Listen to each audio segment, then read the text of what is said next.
one of the tools for creating a more equitable and just society, and that's why many of us, almost all of us, went into public education, and why we fight vigorously to defend it, and why we fight vigorously to defend education unions, because we know that without an organized force to make that fight, we have no chance.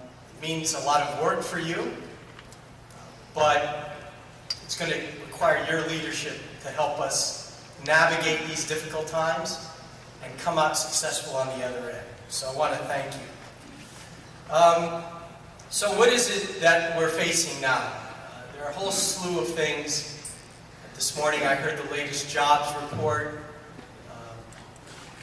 The so-called recovery of the last few years, which hasn't been much of a recovery, now seems to be slowing down. Last convention, we voted to adopt the Campaign for Quality Public Education, so that we're playing to our strengths, going into our communities, working with our members, and beginning to build a consensus vision of what a quality first-rate public education looks like, and then build a program out of that. There are many Californians that really are still not feeling the effects of that recovery. And one of the reasons why is that we have a persistent and difficult unemployment problem. So we have many people out of work for long periods of time.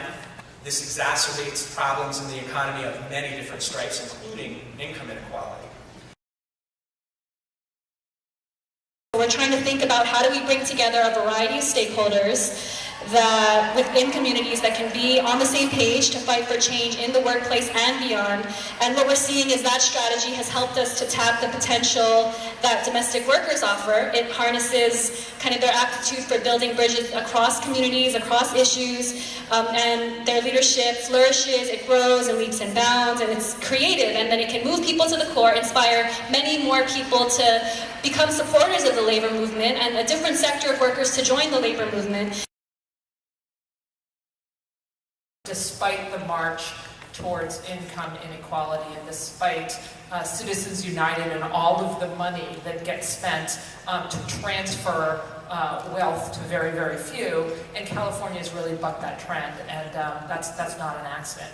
So the Courage Campaign, together with CFT and together with labor and community partners all over California, developed a project to really learn about this new demographic called the New California Dream Project. And we brought together, I'll brag for a moment, some extraordinary talent. It seems that bullying in the workplace is on a rise. What's not clear is whether or not the workplace bullying is actually on a rise, or people are more apt to report bullying now than they had been before, recognizing it for what it is. But in any case, it's become part of the workplace dialogue.